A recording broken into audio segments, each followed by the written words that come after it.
Hello! This is where we get wonky. This copy is from a book club, so it is a strange size.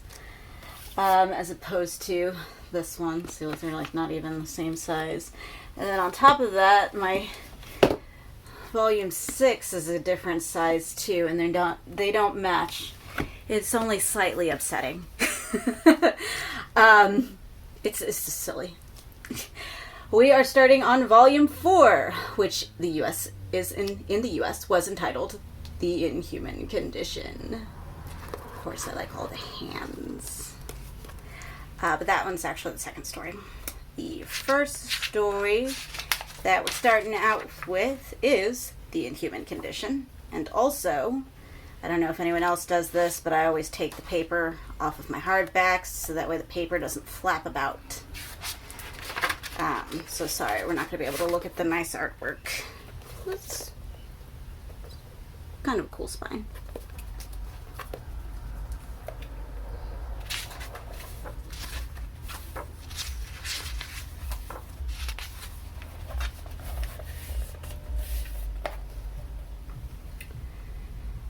Are you the one, then? Red demanded, seizing hold of the derelict by the shoulder of his swallowed gabardine.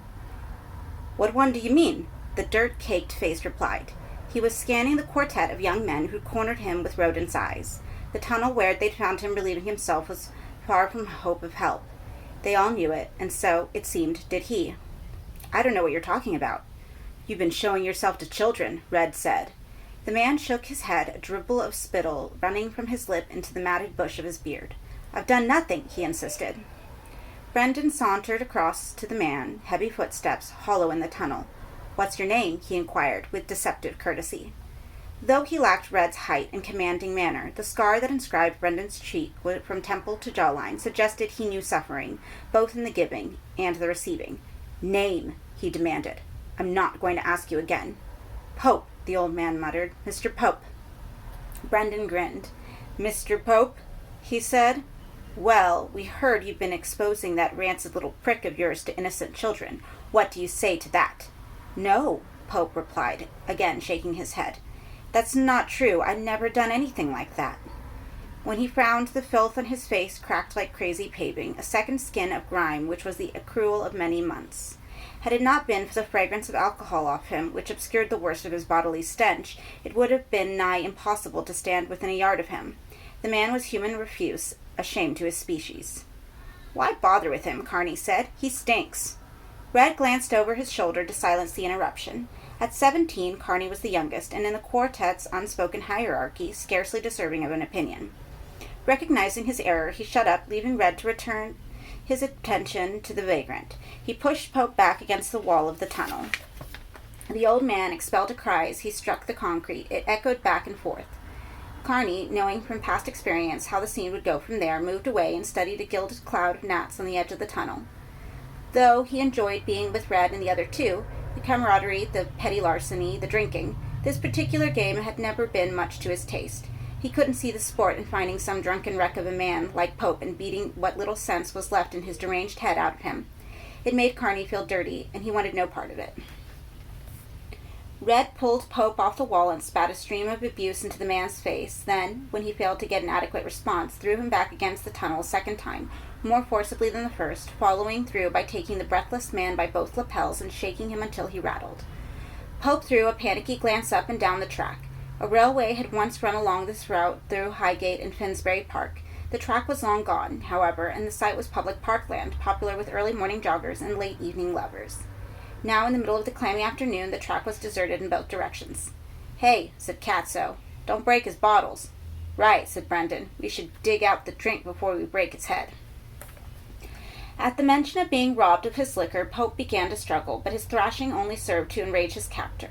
Red was in a dirty mood. The day, like most days this Indian summer, had been sticky and dull. Only the dog end of a wasted season to endure, nothing to do and no money to spend. Some entertainment had been called for, and it had fallen on to Red as Lion and Pope as Christian to supply it. You'll get hurt if you struggle, Red advised the man. We only want to see what you've got in your pockets.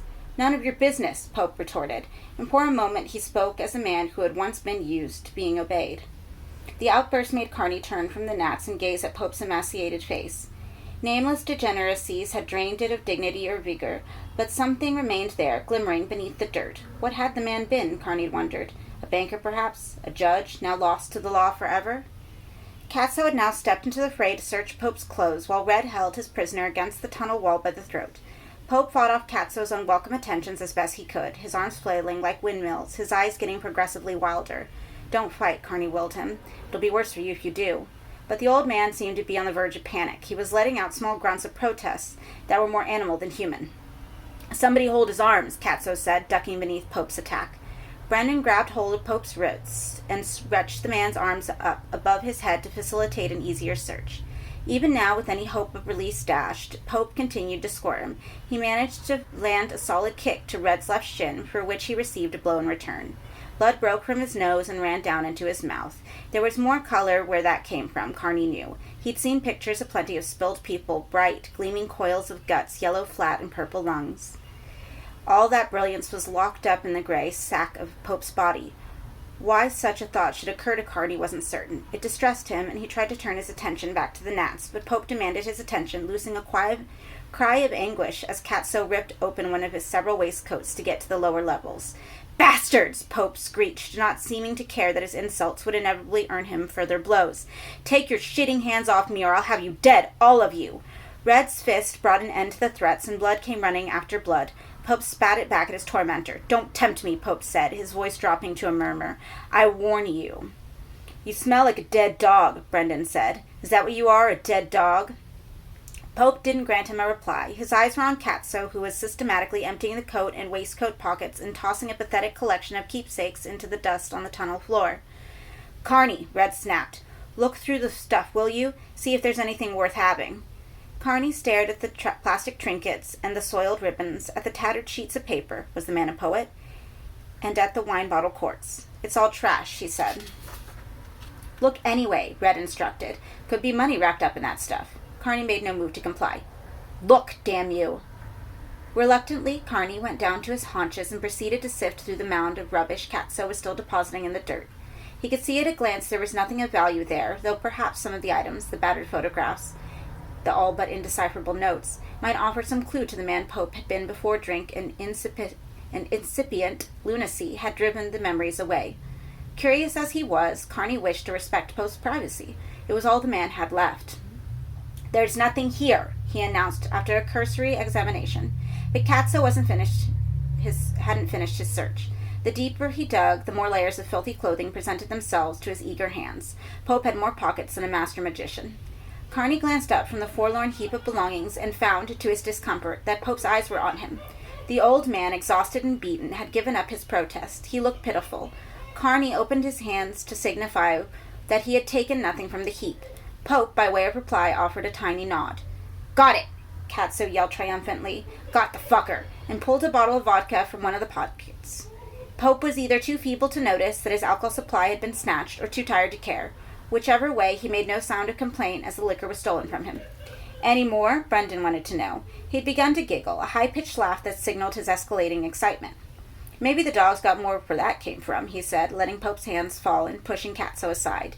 The latter made no objection to the treatment. He had his bottle and was satisfied. He smashed off the neck to avoid contamination and began to drink, squatting in the dirt. Red relinquished his grip on Pope now that Brendan had taken charge. He was clearly bored with the game. Brendan, on the other hand, was just beginning to get a taste for it. Red walked over to Carney and turned over the pile of Pope's belongings with the toe of his boot. "Fucking washout," he stated, without feeling. "Yeah," Carney said, hoping that Red's disaffection would signal an end to the old man's humiliation. But Red had thrown the bone to Brendan, and he knew better than to try and snatch it back. Carney had seen Brendan's capacity for violence before, and he had no desire to watch the man at work again. Sighing, he stood up and turned his back on Brendan's activities. The echoes off the tunnel's walls were too eloquent, however, a mingling of punches and breathless obscenities. On past evidence, nothing would stop Brendan until his fury was spent. Anyone foolish enough to interrupt him would find themselves victims in their turn. Red had sauntered across to the far side of the tunnel, lit a cigarette, and was watching the punishment meted out with casual interest. Carney glanced around at Catso. He had descended from squatting to sitting in the dirt, the bottle of vodka between his outstretched legs. He was pinning himself, deaf to the drool of pleas falling from Pope's broken mouth. Carney felt sick to his stomach. More to divert his attention from the beating than out of genuine interest, he overturned the junk filched from Pope's pocket and turned it over, picking up one of the photographs to examine. It was of a child, though it was impossible to make any guess as to family resemblance. Pope's face was now barely recognizable. One eye had already begun to close as the bruise around it welled. Carney tossed the photograph back with the rest of the mementos. As he did so, he caught sight of a length of knotted cord which he had previously passed over. He glanced up, back at Pope. The puffed eyes were closed. The other seemed sightless. Satisfied that he wasn't being watched, Carney pulled the string from where it lay, coiled like a snake in its nest among the trash. Knots fascinated him and always had, though he would never possess skill with academic puzzles. Mathematics was a mystery to him, the intricacies of language the same. He had always had a taste for more tangible riddles. Given a knot, a jigsaw, or a railway timetable, he was happily lost to himself for hours. The interest went back to childhood, which had been solitary. With neither father nor siblings to engage his attention, what better companion than a puzzle? He turned the string over and over, examining the 3 knots set at inch intervals in the middle of its length. They were large and asymmetrical and seemed to serve no discernible purpose, except perhaps to infatuate minds like his own. How else to explain their cunning construction, except that the knotter had been at pains to create a problem that was well nigh insoluble?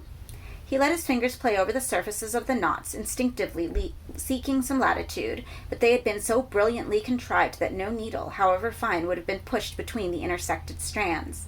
The challenge they presented was too appealing to ignore.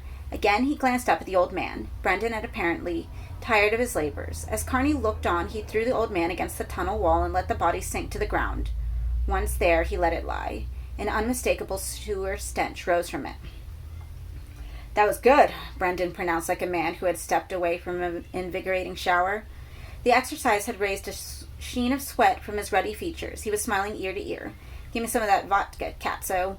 "All gone," Katso slurred, upending the bottle. "Wasn't more than a throatful in it." "You're a lying shit," Brendan said to him, still grinning. "What if I am?" Katso replied, and tossed the empty bottle away. It smashed. "Help me up," he requested of Brendan. The latter, his great good humor intact, helped Katso to his feet. Red had already started to walk out of the tunnel. The others followed. "Hey, Carney," Katso said over his shoulder. "You comin'?" "Sure." "You want to kiss the dog better?" Brendan suggested. Katso was almost sick with laughter at the remark. Carney made no answer. He stood up, his eyes glued to the inert figure slumped on the tunnel floor, watching for a flicker of consciousness. There was none that he could see. He glanced after the others. All 3 had their backs to him as they made their way down the track. Swiftly, Carney pocketed the knots. The theft took moments only. Once the cord was safely out of sight, he felt a surge of triumph, which was all out of proportion to the goods he'd gained. He was already anticipating the hours of amusement the knots would furnish. Time when he would forget himself and his emptiness, forget the sterile summer and the loveless winter ahead, forget, too, the old man lying in his own waste, yards from where he stood. "Carney!" Katso called.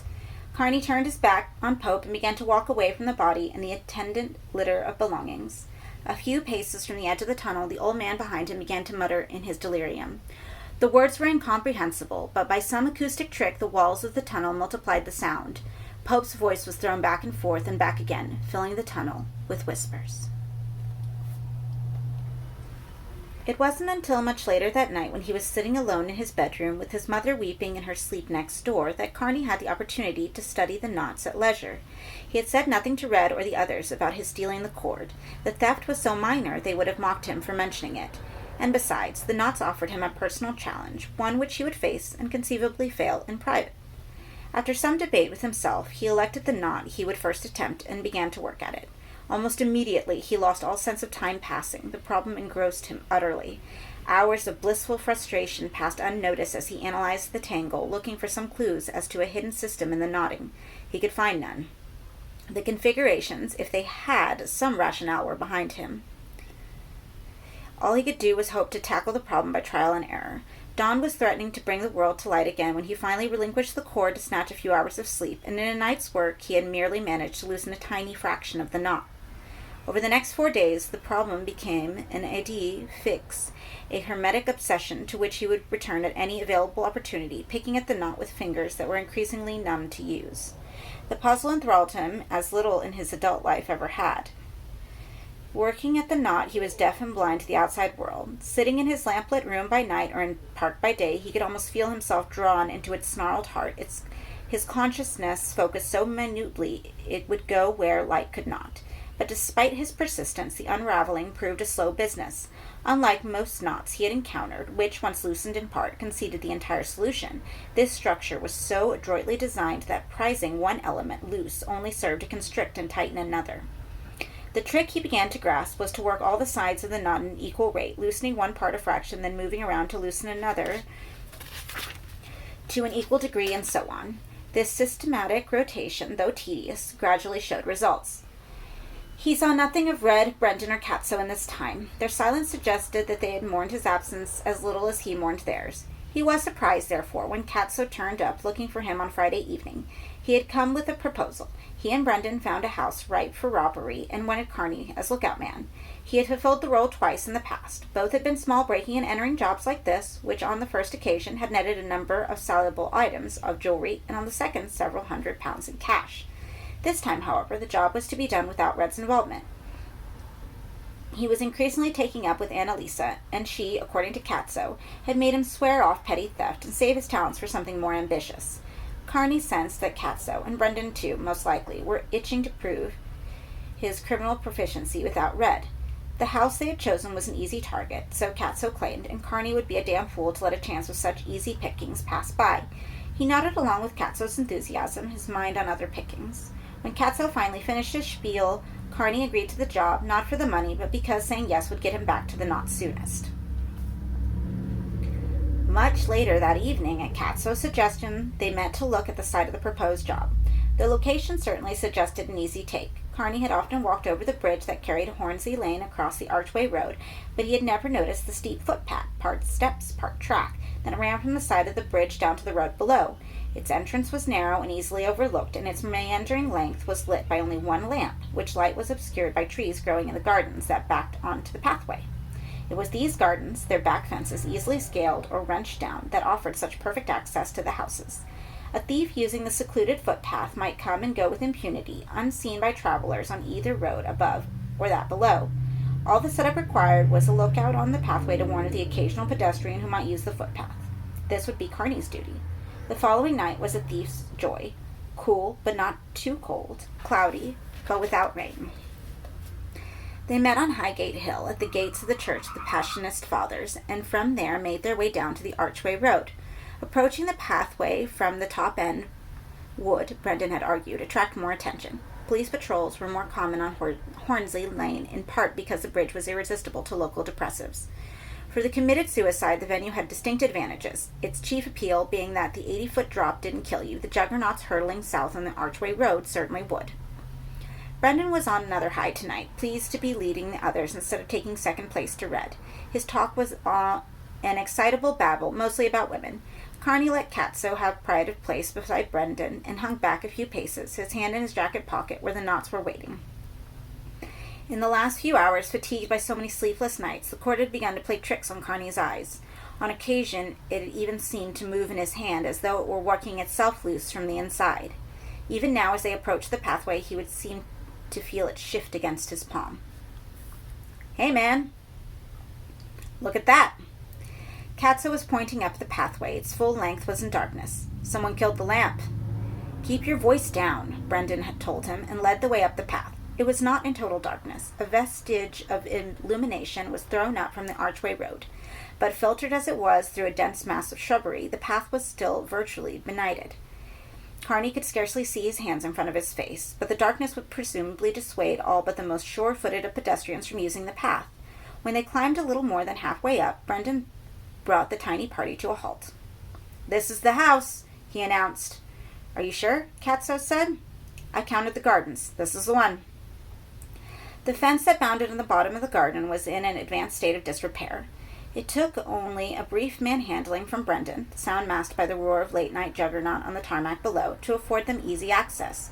Brendan pushed through the thicket of brambles growing wild at the end of the garden, and Katso followed, cursing as he was scratched. Brendan silenced him with a second curse, then turned back to Carney. "We're going in. We'll whistle twice when we're out of the house. You remember the signals?" "He's not an imbecile, are you, Carney? He'll be all right. Now, are we going or not?" Brendan said no more. The two figures navigated the brambles and made their way up into the garden proper. Once on the lawn and out of the shadows of the trees, they were visible as gray shapes against the house. Carney watched them advance to the back door, heard a noise from the back door as Katso, much the more nimble-fingered of the two, forced the lock. When the duo slid into the interior of the house, he was alone. Not quite alone. He still had his companions on the cord. He checked up and down the pathway, his eyes gradually becoming sharper in the sodium-tinted gloom.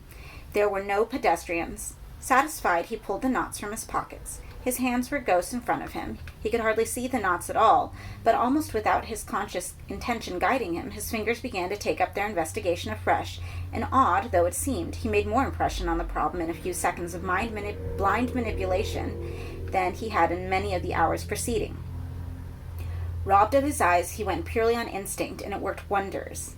Again he had the bewildering sensation of intentionality in the knot, as if more and more it was an agent of his own undoing. Encouraged by the tang of victory, his fingers slid over the knot with inspired accuracy, seeming to alight upon precisely the right threads to manipulate. He glanced again along the pathway to be certain it was still empty, then looked back towards the house. The door remained open. There was no sign of either Katso or Brendan, however. He returned his attention to the problem at hand. He almost wanted to laugh at the ease in which the knot was suddenly slipping undone. His eyes, sparked by his mounting excitement perhaps, had begun to play a startling trick. Flashes of color, rare, unnameable tints, were igniting in front of him, their origins the heart of the knot. The light caught his fingers as they worked. By it his flesh became translucent. He could see his nerve endings, bright with newfound sensibility, the rods of his finger bones visible to the marrow. Then, almost as suddenly as they flickered into being, the colors would die, leaving his eyes bewitched in darkness, until once more they ignited. His heart began to hammer in his ears. The knot, he sensed, was mere seconds from solution. The interwoven threads were positively springing apart. His fingers were the cord's playthings now, not the other way about. He opened loops to feed the other two knots through. He pulled, he pushed, all at the cord's behest. And now colors came again, but this time his fingers were invisible, and instead he could see something glowing in the last few hitches of the knot. The form writhed like a fish in a net, growing bigger with every stitch he cast off. The hammer in his head doubled in tempo. The air around him had become almost gluttonous, as if he were immersed in mud. Someone whistled. He knew the signal should have carried some significance for him, but he couldn't recall what. There were too many distractions, the thickening air, his pounding head, the knot untying itself in his helpless hand, while the figure at its center, sinuous, glittering, raged and swelled. The whistle came again. This time its urgency shook him from his trance. He looked up. Brendan was already crossing the garden, with Katso trailing a few yards behind him. Carney had a moment only to register their appearance before the knot initiated the final phase of its resolution. The last weave fell free, and the form at its leaped up towards Carney's face, growing at an exponential rate. He flung himself backward to avoid losing his head, and the thing shot past him. Shocked, he stumbled in the tangle of brambles and fell in a bed of thorns. Above him the foliage was shaking as if in a high wind. Leaves and small twigs showered down around him. He stared up into the branches to try and catch sight of the shape, but it was already out of sight. "Why didn't you answer me, you fucking idiot?" Brendan demanded. "We thought you'd split on us." Carney had barely registered Brendan's breathless arrival. He was still searching the canopy of the trees above his head. The reek of cold mud filled his nostrils. "You better move yourself," Brendan said, climbing through the broken fence and out in the pathway. Carney struggled to get at his feet, but the barbs and the brambles slowed his attempt, catching in his hair and clothes. "Shit," he heard Brendan breathe from the far side of the fence. "Police on the bridge." Katso had reached the bottom of the garden. "What are you doing down here?" he asked Carney. Carney raised his hand. "Help me," he said. Katso grabbed him by the wrist, but even as he did so, Brendan hissed, "Police, move it!" And Katso relinquished his aid and ducked out through the fence to follow Brendan down the archway road. It took Carney a few dizzied seconds, only to realize that the cord, with its two remaining knots, was gone from his hand. He hadn't dropped it. He was certain of that. More likely, it had deliberately deserted him, and its only opportunity had been his brief hand-to-hand contact with Katso. He reached out to grasp hold of the rotting fence and haul himself to his feet. Katso had to be warned of what the court had done, police or no police. There was no worse than the law nearby. Racing down the pathway, Katso was not even aware that the knots had found their surreptitious way into his hand. He was too preoccupied with the problem of escape. Brendan had already disappeared on the archway road and was away. Katso chanced to look over his shoulder to see if the police were in pursuit. There was no sign of them, however. Even if they began to give chase now, he reasoned, they wouldn't catch him. That left Carney. Katso slowed his pace, then stopped, looking back at the pathway to see if the idiot showed any signs of following, but he had not so much as climbed through the fence. "Damn him," Katso said, beneath his breath. Perhaps he should retrace his steps and fetch him? As he hesitated on the darkened pathway, he became aware that what he had taken to be a gusty wind on the overhanging trees had abruptly died away. The sudden silence mystified him. He drew his gaze from the path to look up the canopy of branches, and his appalled eyes focused on a shape that was crawling down toward him, bringing with it the reek of mud and dissolution. Slowly, as in a dream, he raised his hands to keep the creature from touching him, but it reached down with wet, icy limbs and snatched him up. Carney, in the act of climbing through the fence, caught sight of Katso being hauled off his feet and into the cover of the trees, saw his legs pedaling the air while stolen merchandise fell from his pockets, and skipped down the pathway toward the archway road. Then Katso shrieked, and his dangling legs began an even more frenzied motion. At the top of the pathway, Carney heard somebody calling, one policeman to another, he surmised. The next moment he heard the sound of running feet. He glanced up to Hornsey Lane. The officers had yet to reach the top of the pathway, and then looked back down in Katso's direction in time to catch sight of his body dropping from the tree. It fell to the ground, limply, but the next moment scrambled to his feet. Briefly, Katso looked back at the pathway toward Carney. The look on his face, even in the sodium gloom, was a lunatic's look. Then he began to run. Carney, satisfied that Katso had a head start, slipped back through the fence as two policemen appeared at the head of the pathway and began in pursuit of Katso. All this, the knot, the thieves, pursuit, shriek, and all, had occupied a mere handful of seconds, during which Carney had not drawn breath. Now he lay on a barbed pillow of brambles and gasped like a landed fish, while at the other side of the fence the police hurtled down the footpath, yelling after their suspect. Katso scarcely heard their commands. It wasn't the police that he was running from. It was the muddied thing that had lifted him up to meet its slitted and chancred face. Now as he reached the archway road, he felt tremors beginning in his limbs. If his legs gave out, he was certain it would come for him again and lay its mouth on his as it already had. Only this time he would not have the strength to scream. The life would be sucked from his lungs. His only hope lay in putting the road between him and his tormentor. The beast's breath loud in his ears, he scaled the crash barrier, leaped down the road, and began to cross the southbound freeway at a run. Halfway across, he realized his error. The horror in his head had blinded him to all other risks. A blue Volvo, its driver's mouth perfect O, bore down on him. He was caught in its headlights like an animal in trance. 2 instants later, he was struck a glancing blow which threw him across a divide and into the path of a tractor trailer. The second driver had no chance to swerve. The impact split Katso open and tossed him beneath the wheels. Up in the garden, Carney heard the panic of the brakes and the policeman at the bottom of the pathway say, "Jesus Christ Almighty." He waited a few seconds and peered out from his hiding place. The footpath was now deserted top to bottom. The trees were quite still. From the road below rose the sound of a siren and that of the officers shouting for oncoming cars to halt. Closer by, somebody was sobbing. He listened intently for a few moments, trying to work out the source of the sobs, before realizing that they were his own. Tears or no, the clamor from below demanded his attention. Something terrible had happened, and he had to see what. But he was afraid to run the gauntlet of the trees, knowing what lay in there, so he stood, staring up into the branches, trying to locate the beast. There was neither sound nor movement, however. The beast was dead still. Stifling his fears, he climbed from the hiding place and began to walk down the pathway, his eyes glued to the foliage of the slightest sign of the beast's presence. He could hear the buzz of gathering crowd. The thought of press people comforted him. From now on, he would need a place to hide, wouldn't he? Men who'd seen miracles did. He had reached the spot where Katso had been dragged up into the trees. A litter of leaves and stolen property marked it. Carney's feet wanted to be swift, to pick him up and whisk him away from the place, but some perverse instinct slowed his pace. Was it he wanted to tempt the Knot's child into showing its face? Better perhaps to confront it now in all its foulness than to live in fear from this moment on, embroidering its countenance and its capacities. But the beast kept itself hidden. If indeed it was still up there in the tree, it twitched not a nail. Something moved beneath his foot. Carney looked down, and there, almost lost among the leaves, was the cord. Katso had been deemed unworthy to carry it, apparently. Now, with some clue to its power revealed, it made no effort to pass for natural. It squirmed on the gravel like a serpent in heat, rearing its knotted head to attract Carney's attention.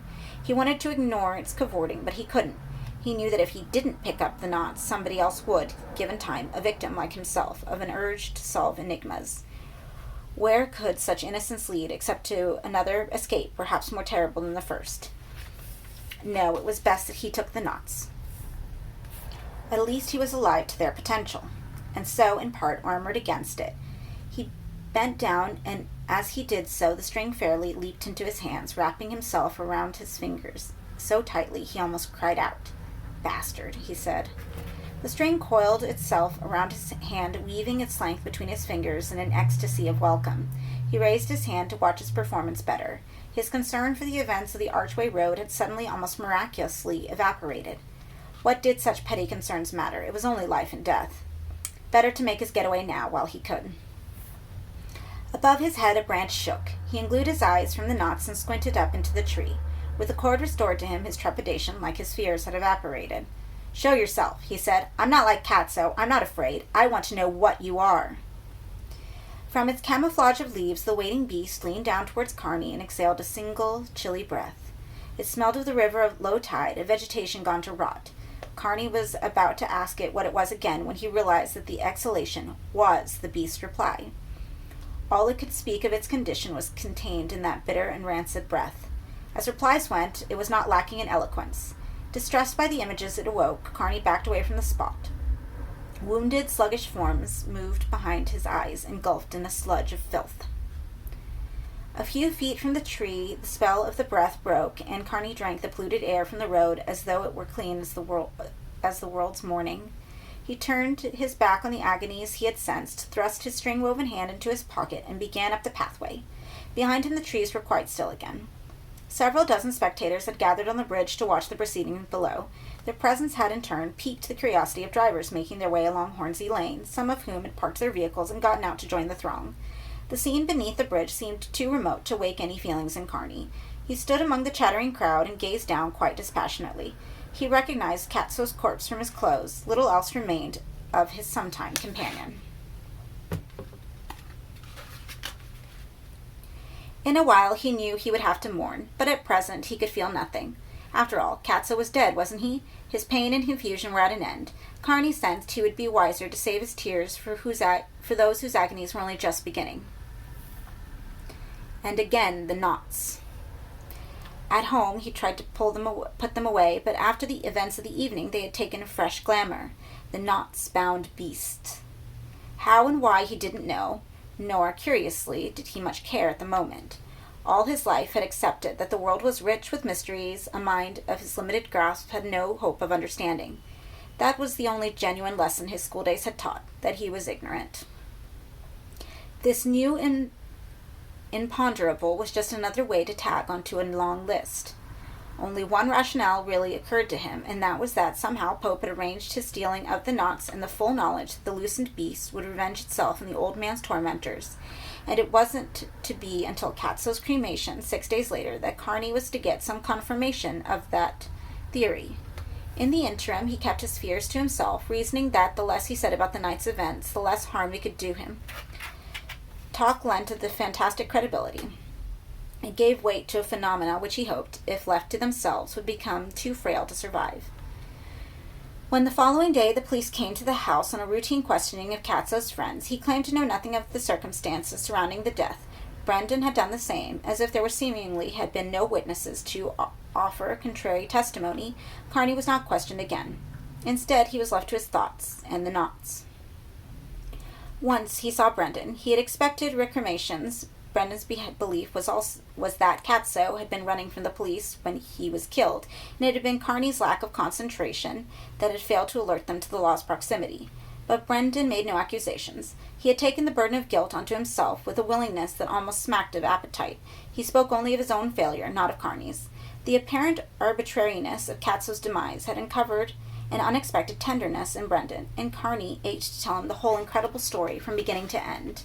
But this was not the time, he sensed. He let Brendan spill his hurt out and he kept his mouth shut.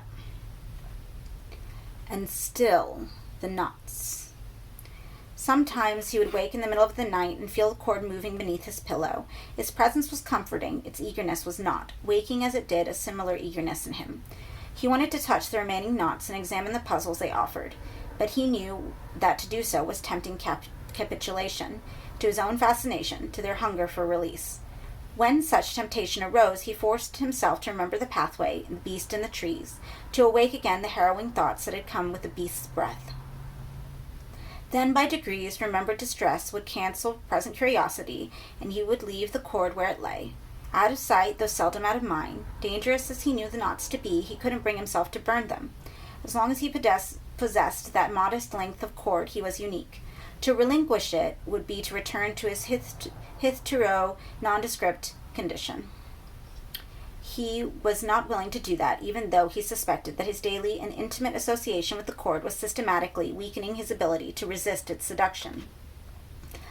Of the thing in the tree, he saw nothing. He even began to wonder if he hadn't imagined the whole confrontation. Indeed, given time, his powers to rationalize the truth into non-existence might have won the day completely. But events subsequent to the cremation of Katso put an end to such a convenient option.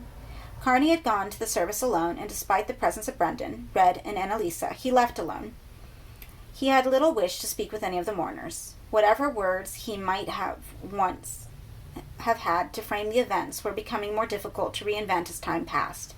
He hurried away from the crematorium before anyone could approach him to talk, his head bowed against the dusty wind, which had brought periods of cloud and bright sunshine in swift succession through the day. As he walked, he dug in his pocket for a pack of cigarettes. The cord, waiting there as ever, welcomed his fingers in its usual ingratiating manner. He disentangled it and took out the cigarettes, but the wind was too snappy for matches to stay light, and his hands seemed unable to perform the simple task of masking the flame. He wandered on a little way until he found an alley and stepped into it to light up. Pope was there, waiting for him. "Did you send flowers?" the derelict asked. Carney's instinct was to turn and run, but the sunlit road was no more than a few yards away. He was in no danger here. And an exchange with the old man might prove informative. "No flowers," Pope said. "No flowers," Carney returned. "What are you doing here?" "Same as you," Pope replied. "Came to see the boy burn." He grinned. The expression on that wretched, slimy, grimy face was repulsive to a fault. Pope was still in the bag of bones that he'd been in the tunnel 2 weeks previously, but now an air of threat hung about him. Carney was grateful to have the sun at his back. "And you, to see you," Pope said. Carney chose to make no reply. He struck a match and lit his cigarette. "You've got something that belongs to me," Pope said.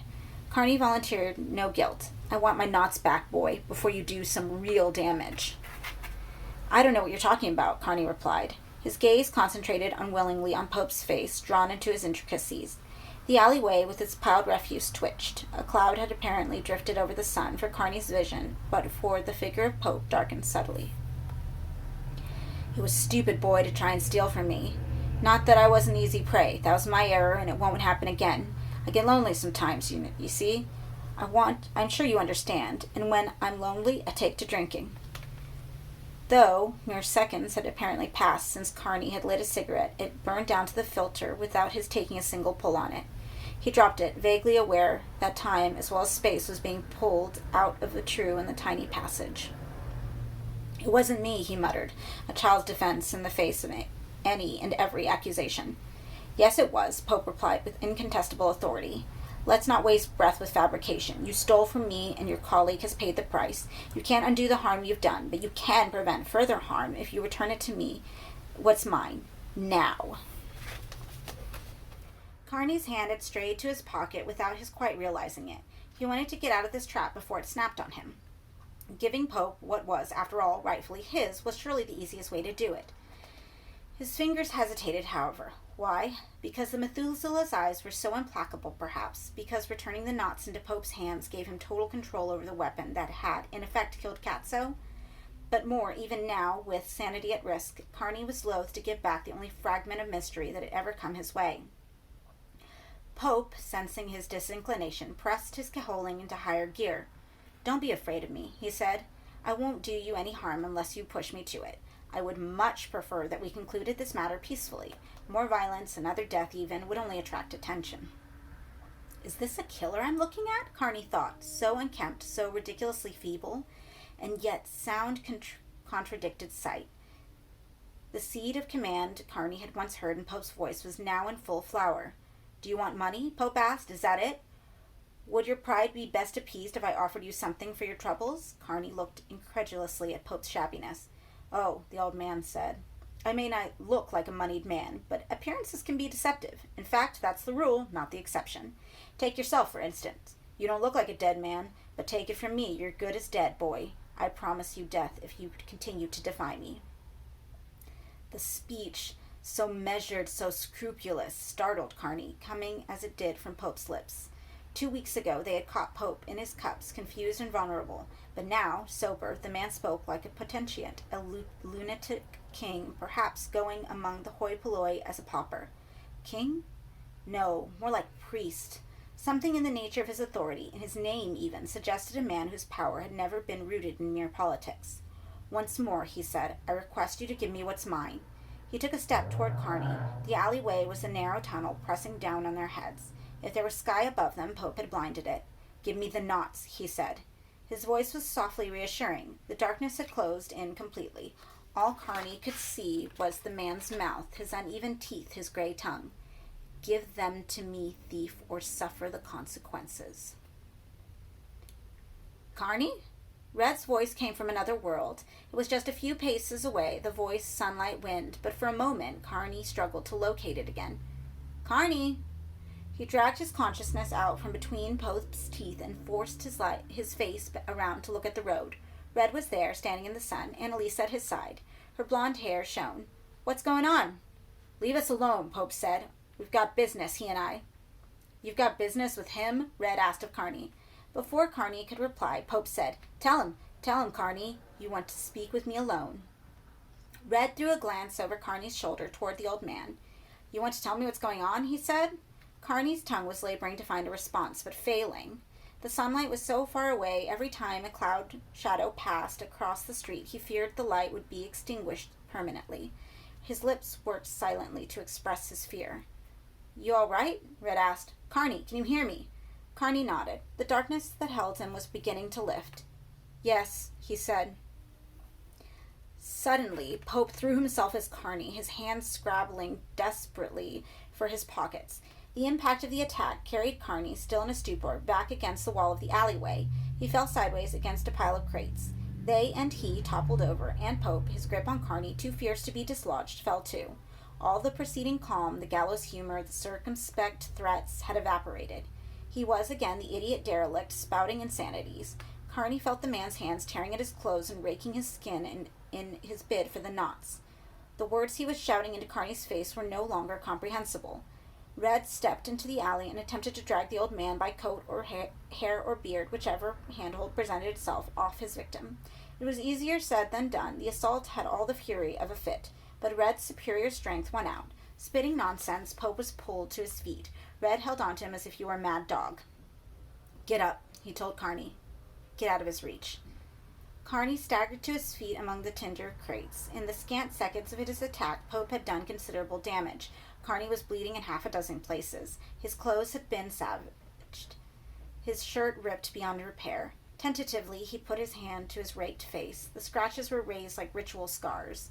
Red pushed Pope against the wall. The derelict was still apoplectic, his eyes wild. A stream of invective, a jumble of English and gibberish, was flung in Red's face.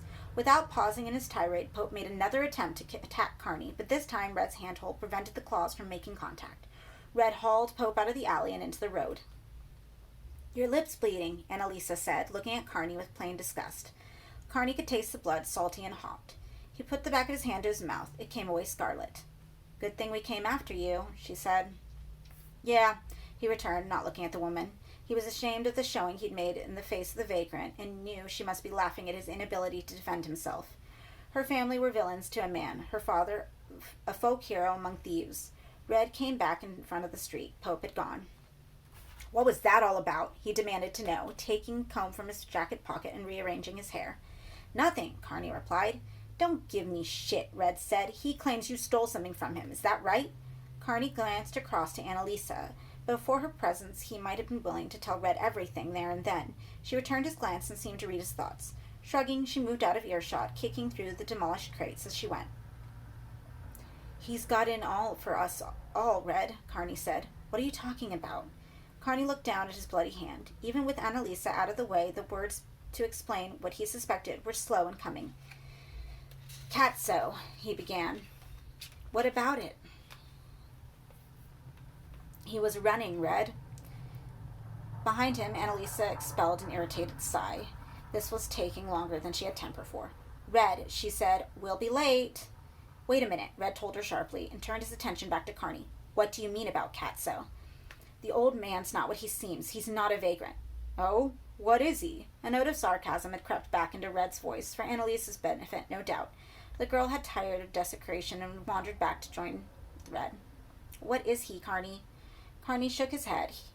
What was the use of trying to explain a part of what had happened? Either he attempted the entire story or nothing at all. Silence was easier.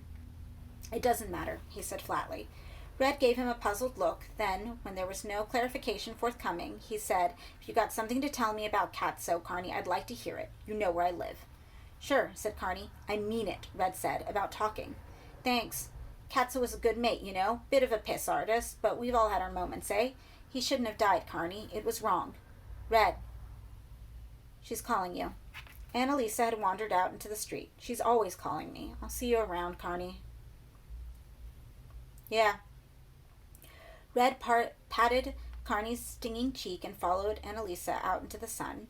Carney made no move to follow them. Pope's assault had left him trembling. He intended to wait in the alleyway until he'd regained a gloss of composure, at least.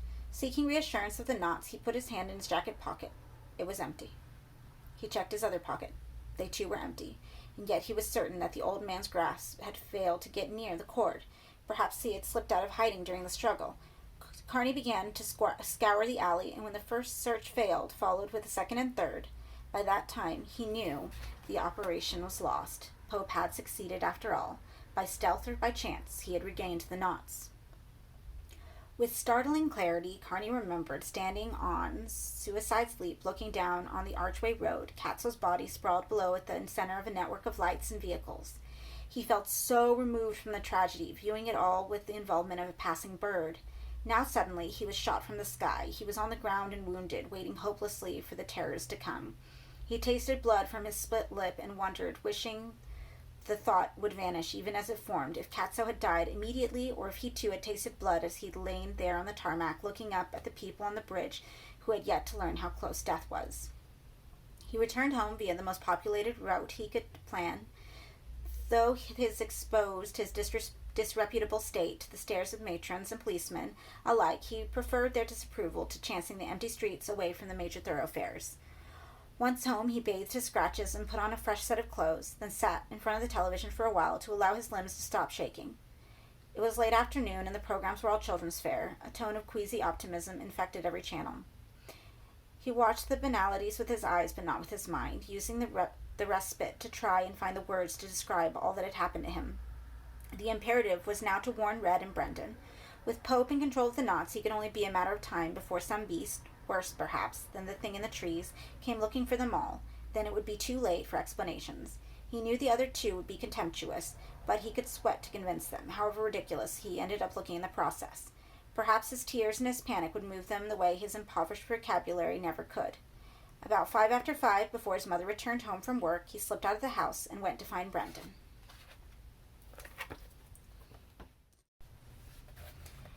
Annalisa took the piece of string she'd found in the alleyway out of her pocket and examined it. Why she had bothered to pick it up at all she wasn't certain, but somehow it found its way into her hand. She played with one of the knots, risking her long nails in doing so. She had half a dozen better things to be doing with her early evening. Red had gone to buy a drink and cigarettes, and she had promised herself a leisurely scented bath before he returned. But the knot wouldn't take that long to untie, she was certain of that. Indeed, it seemed almost eager to be undone. She had the strangest sensation of movement in it. And more intriguing yet, there were colors in the knot. She could see glints of crimson and violet. Within a few minutes, she had forgotten the bath entirely. It could wait. Instead, she concentrated on the conundrum at her fingertips. After only a few minutes, she began to see the light. Carney told Brendan the story as best he could. Once he had taken the plunge and begun it from the beginning, he discovered it had its own momentum, which carried him through the present tense with relatively little hesitation. He finished, saying, "I know it sounds wild, but it's all true." Brendan didn't believe a word. That much was apparent in his blank stare. But there was more than disbelief on the scarred face. Carney couldn't work out what it was until Brendan took hold of his shirt. Only then did he see the depth of Brendan's fury. "You don't think it's bad enough that Katso's dead?" he seethed. "You have to come here telling me this shit." "It's the truth." "And where are these fucking knots now?" "I told you, the old man's got him. He took him this afternoon. He's going to kill us, Bren. I know it." Brendan let Carney go. "Tell you what I'm going to do," he said magnanimously. "I'm going to forget you told me any of this. You don't understand." "I said I'm going to forget you uttered one word, all right? Now just get the fuck out of here and take your funny stories with you." Carney didn't move. "You hear me?" Brendan shouted. Carney caught sight of a telltale fullness at the edge of Brendan's eyes. The anger was camouflage, barely adequate for a grief he had no mechanism to prevent. In Brendan's present mood, neither fear nor argument would convince him of the truth. Carney stood up. "I'm sorry," he said. "I'll go." Brendan shook his head face down. He did not raise it again, but left Carney to make his own way out. There was only Red now. He was the final court of appeal. The story now told could be told again, couldn't it? Repetition would be easy. Already turning the words over in his head, he left Brendan to his tears. Annalisa heard Red come in through the front door, heard him call out a word, heard him call it again. The word was familiar, but it took her several seconds of fevered thought to recognize it as her own name. "Annalisa!" he called again. "Where are you?" "Nowhere," she thought. "I'm the invisible woman. Don't come looking for me. Please, God, just leave me alone." She put her hand to her mouth to stop her teeth from chattering. She had to stay absolutely still, absolutely silent. If she stirred so much as a hair's breadth, it would hear her and come for her. The only safety lay in tying herself into a tiny ball, sealing her mouth with her palm. Red began to climb the stairs. Doubtless Annalisa was in the bath, singing to herself. The woman loved water as she loved little else. It was not uncommon for her to spend hours immersed, her breast breaking the surface like two dream islands. 4 steps from the landing, he heard a noise in the hallway below, a cough or something like it. Was she playing a game with him? He turned about and descended, moving more stealthily now. Almost at the bottom of the stairs, his gaze fell on a piece of cord which had been dropped on one of the steps. He picked it up and briefly puzzled over the single knot in its length before the noise came again. This time he did not pretend himself it was Annalisa. He held his breath, waiting for another prompt from along the hallway. When none came, he dug into the side of his boot and pulled out his switchblade, a weapon he had carried on his person since the tender age of 11. An adolescent's weapon, Annalisa's father had advised him. But now, advancing along the hallway to the living room, he thanked the patron saint of blades he had not taken the old felon's advice. The room was gloomy. Evening was on the house, shuttering up the windows. Red stood for a long while in the doorway, anxiously watching the interior for movement. Then the noise again, not a single sound this time, but a whole series of them. The source, he now realized to his relief, was not human. It was a dog, most likely, wounded in a fight.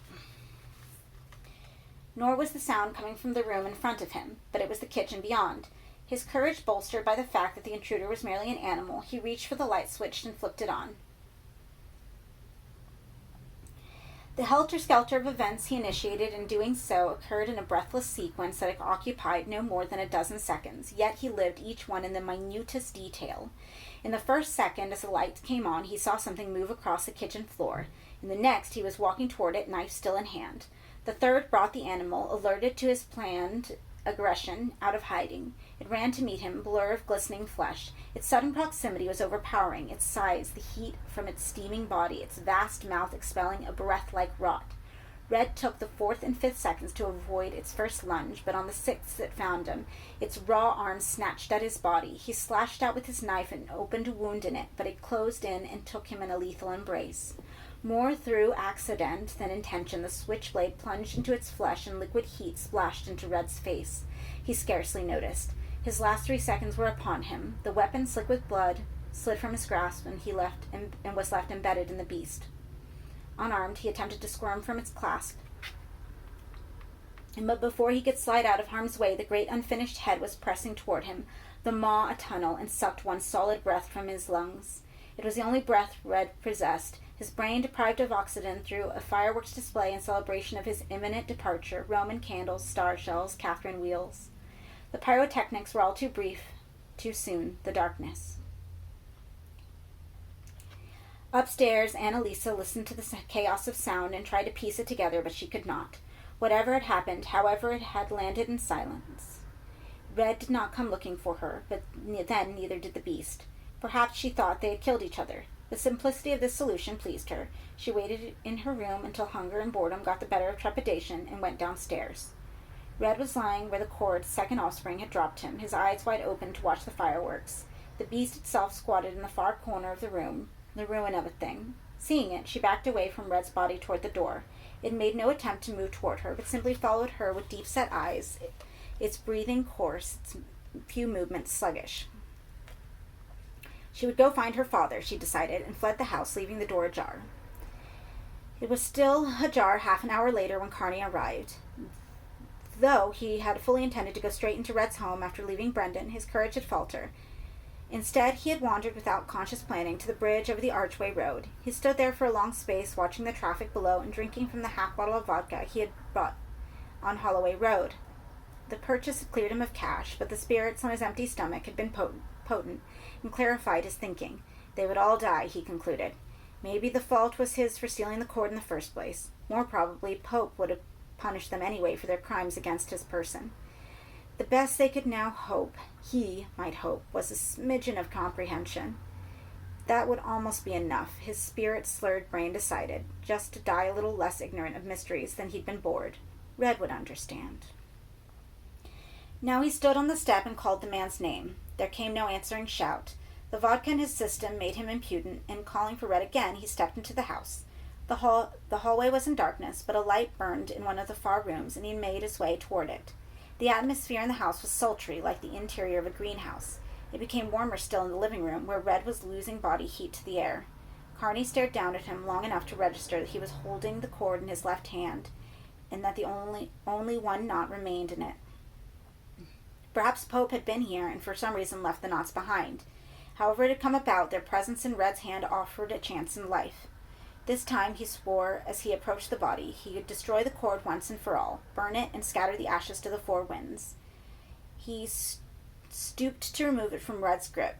It sensed his nearness and slipped, blood sleek, out of the dead man's hand and up into Carney's, where it wove itself between his digits, leaving a trail behind it. Sickened, Carney stared at the final knot. The process which had taken him so much painstaking effort to initiate now had its own momentum. With the second knot untied, the third was virtually loosening itself. It would still require a human agent, apparently. Why else did it leap so readily into his hand? But it was already close to solving its own riddle. It was imperative he destroy it quickly before it succeeded. Only then did he become aware that he was not alone. Besides the dead, there was a living presence close by. He looked up from the cavorting knot as somebody spoke to him. The words made no sense. They were scarcely words at all, more of a sequence of wounded sounds. Carney remembered the breath of the thing and the footpath, and the ambiguity of the feelings it had engendered in him. And now the same ambiguity moved him again. With the rising fear came a sense that the voice of the beast spoke loss, whatever its language. A rumor of pity moved in him. "Show yourself," he said, not knowing whether it would understand or not. A few tremulous heartbeats passed, and then it emerged from the far door. The light in the living room was good, and Carney's eyesight sharp, but the beast's anatomy defied his comprehension. There was something simian in its flayed, palpitating form, but sketchy as if it had born prematurely. Its mouth opened to speak another sound. Its eyes buried beneath the bleeding slab of a brow were unreadable.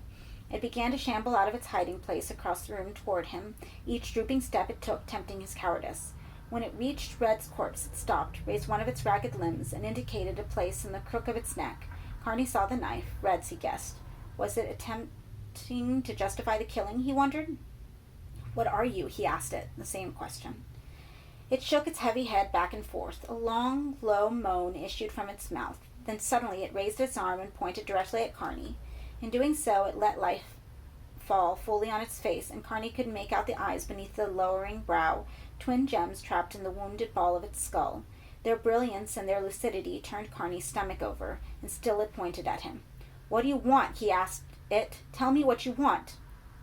It dropped its peeled limb and made to step across the body toward Carney, but it had no chance to make the intentions clear. A shout from the front door froze it in its lolling tracks. "Anybody in?" the inquirer wanted to know. Its face registered panic. The two human eyes rolled in their raw sockets, and it turned away, retreating toward the kitchen. The visitor, however, Whoever he was called again. His voice was closer. Carney stared down at the corpse in his bloody hand, juggling his options, then started across the room and through the door into the kitchen. The beast had already gone. The back door stood wide open. Behind him, Carney heard the visitor utter some half-formed prayer at seeing Red's remains. He hesitated in the shadows. Was this covert escape wise? Did it not do more to incriminate him than staying and trying to find a way to the truth? The knot still moving in his hand finally decided for him. Its destruction had to be its priority. In the living room, the visitor was dialing the emergency services. Using his panicked monologue as cover, Carney crept the remaining yards to the back door and fled.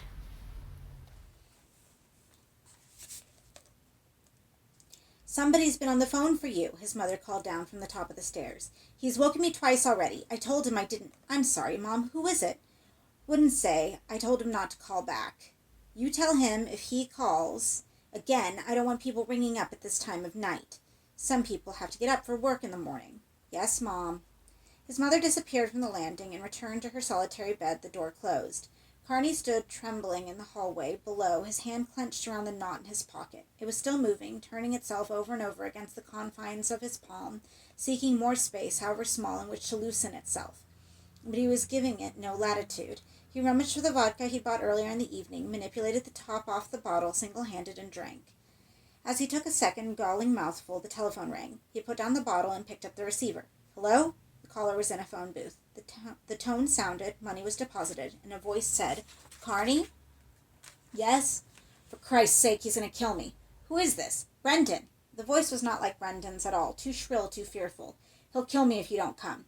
"Pope? Is it Pope?" "He's out of his mind. You've got to come to the wrecking yard at the top of the hill. Give him—" The line went dead. Carney put the receiver down. In his hand, the cord was performing acrobatics. He opened his hand. In the dim light from the landing, the remaining knot shimmered. As at its heart, as at the heart of the other two knots, glints of color promised themselves. He closed his fist again, picked up the vodka bottle, and went back out. The wrecking yard had once boasted a large and perpetually irate Doberman Pinscher, but the dog had developed a tumor that previous spring and savaged its owner. It had subsequently been destroyed and no replacement bought. The corrugated iron wall was consequently easy to breach. Carney climbed over and down onto the cinder and gravel-strewn ground on the other side. A floodlight at the front gate threw illumination onto the collection of vehicles, both domestic and commercial, which was assembled in the yard. Most were beyond salvation, rusted trucks and tankers, a bus which had apparently hit a low bridge at speed, a rogue's gallery of cars lined up or piled upon each other, every one an accident casualty. Beginning at the gate, Carney began a systematic search of the yard, trying as best he could to keep his footsteps light, but he could find no signs of Pope or his prisoner at the northwest end of the yard. Knot in hand, he began to advance down the enclosure, and reassuring light at the gate dwindling with every step he took. A few paces on, he caught sight in flames between two vehicles. He stood still and tried to interpret the intricate play of shadow and firelight. Behind him he heard movement and turned, anticipating with every heartbeat a cry, a blow. None came. He scoured the yard at his back, the image of the yellow flame dancing on his retina. Whatever had moved was now still again. "Brendan?" he whispered, looking back toward the fire. In a slab of shadow in front of him a figure moved, and Brendan stumbled out and fell to his knees in the cinders a few feet from where Carney stood. Even in the deceptive light, Carney could see that Brendan was the worse for punishment. His shirt was smeared with stains too dark to be anything but blood. His face was contorted with present pain or the anticipation of it. When Carney walked toward him, he shed away like a beaten animal. "It's me, it's Carney." Brendan raised his bruised head. "Make him stop. It'll be all right. Make him stop, please." Brendan's hands went up to his neck. A collar of rope encircled his throat. A leash led off from it into the darkness between two vehicles. There, holding the other end of the leash, stood Pope. His eyes glimmered in the shadows, although they had no source to glean their light from. "You were wise to come," Pope said. "I could have killed him." "Let him go," Carney said. Pope shook his head. "First the knot." He stepped out of hiding. Somehow Carney had expected him to have sloughed off his disguise as a derelict and show his true face, whatever that might be, but he had not. He was dressed in the same shabby garb as he had always worn, but his control of the situation was incontestable. He gave a short tug of the rope, and Brendan collapsed, choking to the ground, hands tugging vainly at the noose closing about his throat. "Stop it," Carney said. "I've got the knot, damn you. Don't kill him. Bring it to me." Even as Carney took a step toward the old man, something cried out in the labyrinth of the yard. Carney recognized the sound, so did Pope. It was unmistakably the voice of the flayed beast that had killed Red and was close by. Pope's besmirched face blazed with fresh urgency. "Quickly," he said, "or I'll kill him." He had drawn a gutting knife from his coat. Pulling on the leash, he coaxed Brendan close. The complaint of the beast rose in pitch. "The knot," Pope said, "to me." He stepped toward Brendan and put the blade to the prisoner's close-cropped head. "Don't," said Carney. "Just take the knot." But before he could draw another breath, something moved at the corner of his eye, and his wrist was snatched in a scalding grip. Pope let out a shout of anger, and Carney turned to see the scarlet beast at his side meeting his gaze with a haunted stare. Carney wrestled to loose its hold, but it shook its ravaged head. "Kill it!" Pope yelled. "Kill it!" The beast glanced across at Pope, and for the first time Carney saw an unequivocal look in its pale eyes. Naked loathing. Then Brendan issued a sharp cry, and Carney looked his way in time to see the gutting knife slide into his cheek. Pope withdrew the blade and let Brendan's corpse pitch forward. Before it had struck the ground, he was crossing toward Carney, murderous intention in every side.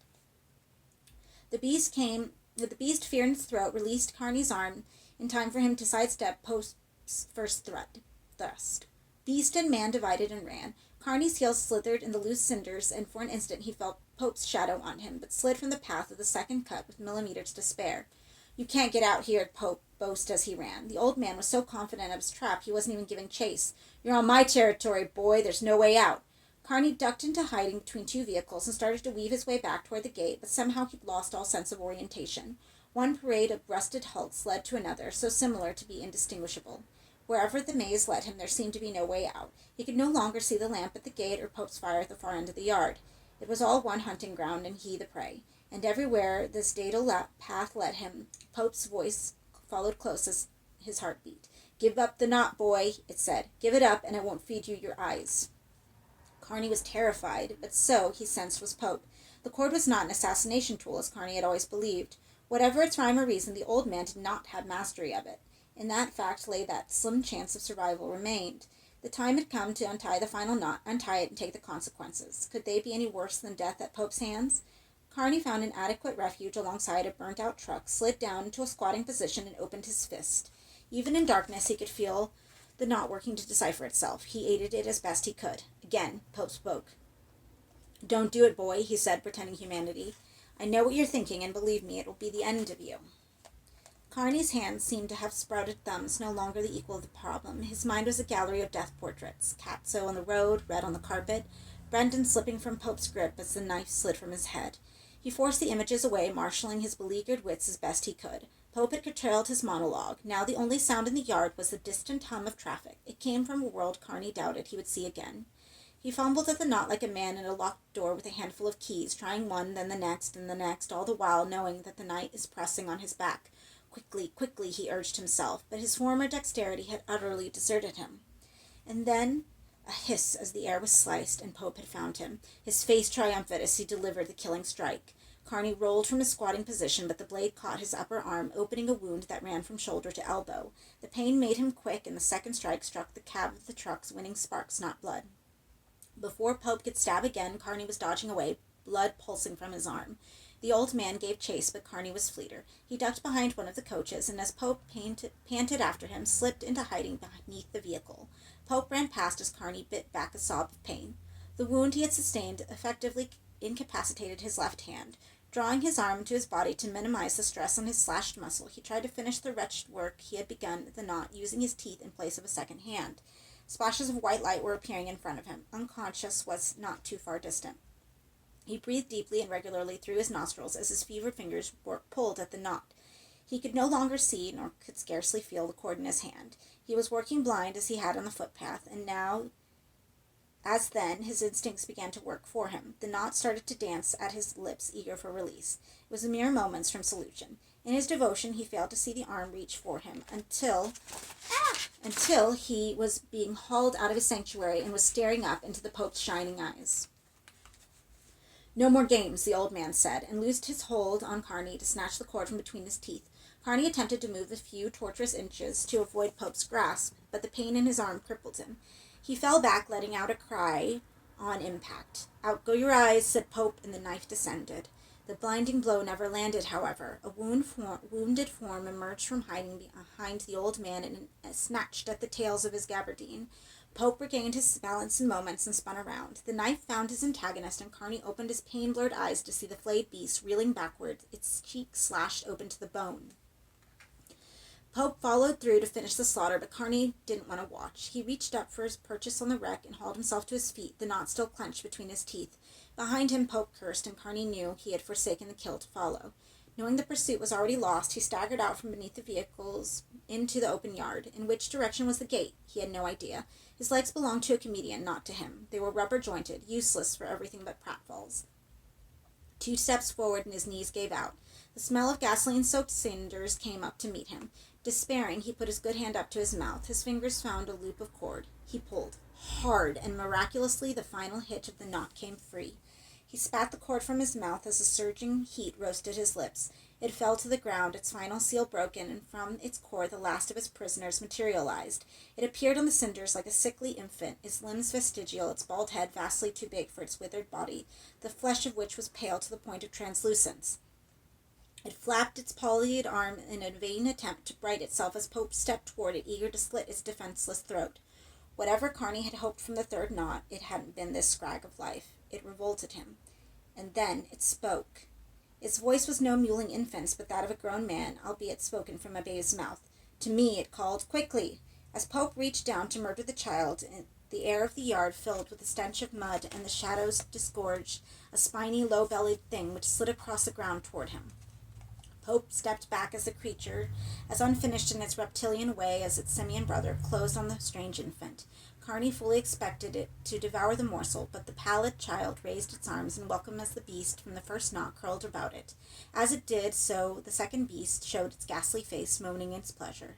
It laid its hands on the child and drew the wasted body up into its capacious arms, completing an unholy family of reptile, ape, and child. The union was not over yet, however. Even as the 3 creatures assembled, their bodies began to fray, unraveling into ribbons of pastel matter, and even as their anatomies began to dissolve, the strands were beginning a fresh configuration, filament entwining with filament. They were tying another knot, random and yet inevitable, more elaborate by far than any Carney had set fingers on. A new and perhaps insoluble puzzle was appearing from the pieces of the old, but where they had been incoherent, this one would be finished and whole. What, though, what? As the skein of nerves and muscle moved towards its final condition, Pope took his moment. He rushed forward, his face wild in the luster of the union, and thrust his gutting knife into the heart of the knot. But the attack was mistimed. A limb of ribboned light uncurled from the body and wrapped itself around Pope's wrist. The gabardine ignited. Pope's flesh began to burn. He screeched and dropped the weapon. The limb released him, returning itself into the weave and leaving the old man to stagger backward, nursing his smoking arm. He looked to be losing his wits. He shook his head to and fro pitifully. Momentarily, his eyes found Carney, and a glimmer of guile crept back into them. He reached for the boy's injured arm and hugged him close. Carney cried out, but the Pope, careless of his captive, dragged Carney away from where the wreathing was nearing its end and into the safety of the labyrinth. "He won't harm me," Pope was saying to himself. "Not with you. Always had a weakness for children." He pushed Carney ahead of him. "Just get the papers. Then away." Carney scarcely knew if he was alive or dead. He had no strength left to fight Pope off. He just went with the old man, half crawling much of the time, until they reached Pope's destination, a car which was buried behind a heap of rusted vehicles. It had no wheels. A bush which had gone through the chassis occupied the driver's seat. Pope opened the back door, muttering his satisfaction, and bent into the interior, leaving Carney slumped against the wing. Unconscious was a teasing moment away.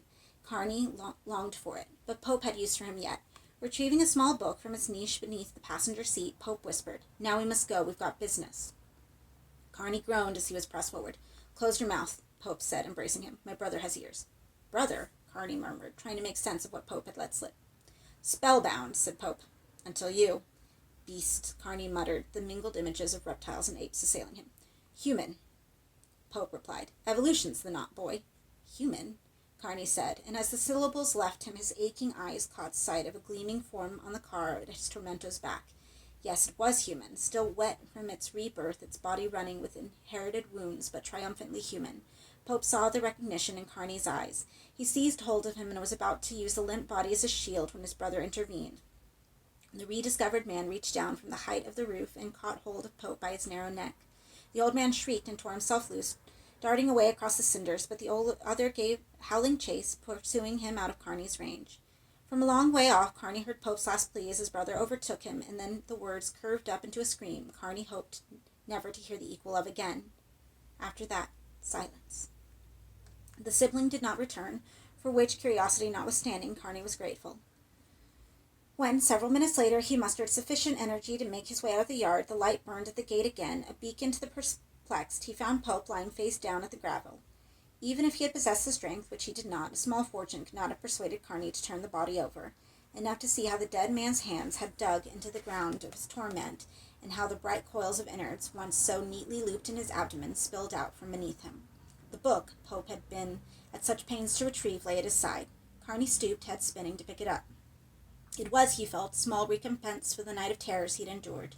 The near future would bring questions he had never hoped to answer, accusations he had pitifully little defense against. But by the light of the gate-side lamp he found the stained pages more rewarding than he had anticipated. Here, copied out in a meticulous hand and accompanied by elaborate diagrams, were the theorems of Pope's forgotten science, the designs of knots for the securing of love and the winning of status, hitches to divide souls and bind them, for the making of fortunes and children, for the world's ruin. After a brief perusal, he scaled the gate and clambered over onto the street. It was, at such an hour, deserted. A few lights burned in the housing project opposite, rooms where the sick waited out the hours until morning. Rather than ask any more of his exhausted limbs, Carney decided to wait where he was until he could flag down a vehicle to take him where he might tell his story. He had plenty to occupy him. Although his body was numb and his head woozy, he felt more lucid than he ever had. He came to the mysteries in the pages of Pope's forbidden book as to an oasis. Drinking deeply, he looked forward with rare exhilaration to the pilgrimage ahead.